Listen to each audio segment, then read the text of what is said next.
You are standing in line at a coffee shop. There is a faded yellow marker on the tile floor telling you exactly where to stand. You are on it. The person behind you is not.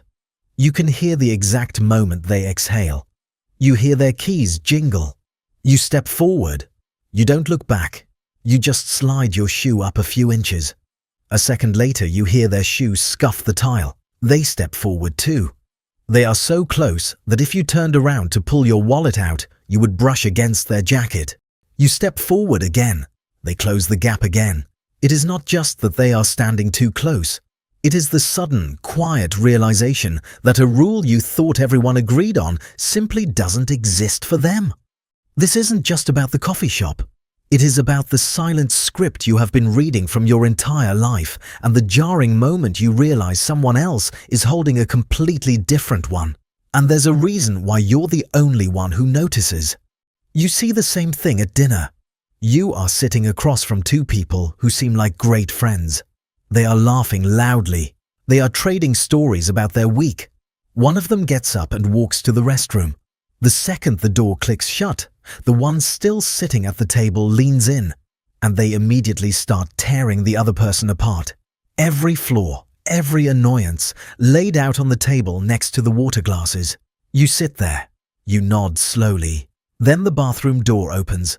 The person walks back, and the smile snaps perfectly back onto the face across from you. It happens on your phone too. You throw a message into the group chat. Anyone want to grab a drink tonight? You watch the read receipts pop up one by one. Silence. You put the phone down. A few hours later, you are scrolling through stories, and you see two of the guys from that exact chat. They are sitting on a couch, having a beer together. They didn't say no to you. They just didn't say anything. Someone asks you a question about a trip you just took. You start to answer. You get exactly 3 words out, and they immediately interrupt you to talk about a relative of theirs who went to the same place. They talk for 10 minutes straight. They didn't want an answer. They wanted a turn. You notice all of this. You catalog it. You might even spend an hour typing and retyping a text message to someone you are supposed to feel safe with. Deleting words, softening the tone. You do this just to make sure you don't land wrong with whatever invisible tripwire they have set up. You don't do that because you are paranoid. You do it because every time you step out the door, you are actively managing 100 invisible rules just to keep the peace. And there is a reason these moments feel so incredibly isolating. It's like watching a movie where the audio track is out of sync by just half a second. The actor's mouth moves, and a fraction of a moment later, you hear the words. A car door slams on screen, and a beat later, you hear the sound. At first, you try to ignore it. You lean closer to the screen. You tell yourself it's fine. But within 5 minutes, it becomes entirely unbearable. You have to turn it off.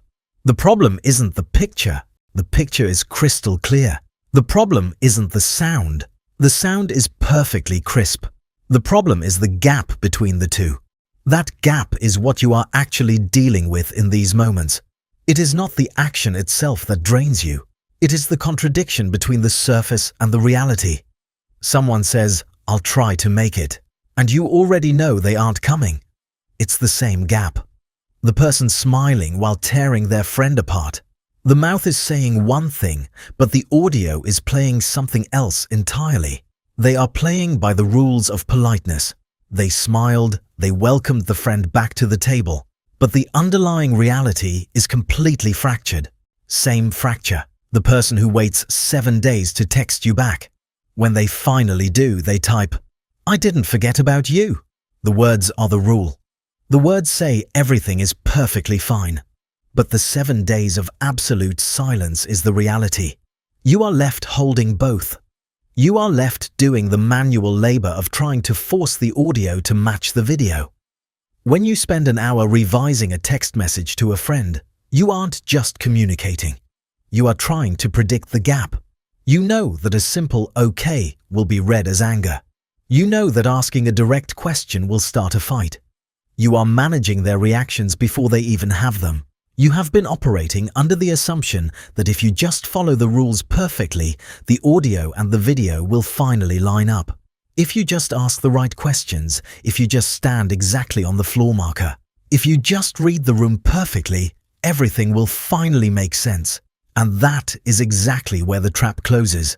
There's a reason the exhaustion hits hardest on the days when nothing actually went wrong. Back to the coffee shop. The line, the person standing 6 inches behind you. You stepped forward, they stepped forward. But this time, notice what you were doing. You didn't turn around and tell them to back up. You didn't point at the floor marker. You just silently slid your shoe forward. You tried to solve the problem without breaking the rule of being polite. You were maintaining the invisible structure. You were holding the script. The exhaustion you feel at the end of the day isn't from the things you actually did. It is from the sheer amount of energy it takes to constantly hold together a room that everyone else is just walking blindly through. It's like a shock absorber on a car.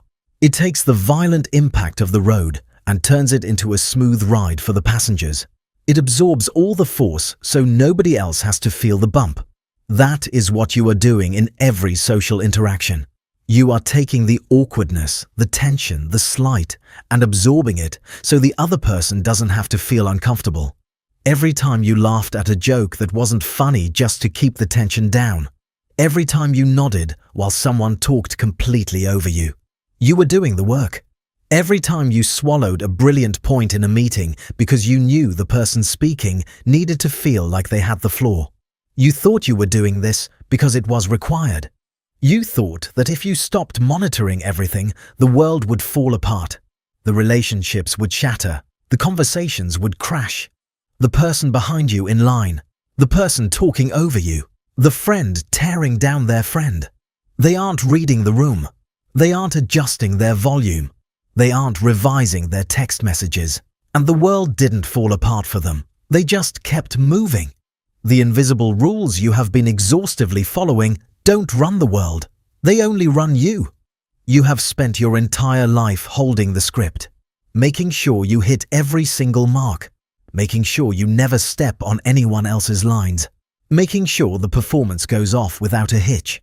But if the people around you are just making it up as they go, what happens if you finally put the script down?